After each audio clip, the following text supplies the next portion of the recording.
കാതരി നിൽക്കേ കണ്ണുനീരും കവിതകളായി കാരൽ പിണക്കി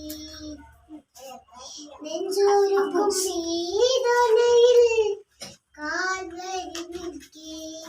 കണ്ണുനീരും കവിതകളായി കാരൽ പിണക്കി തീയൊപ്പുത്തനാകുമീശു മൂന്നാനാളിലും ഈതരാം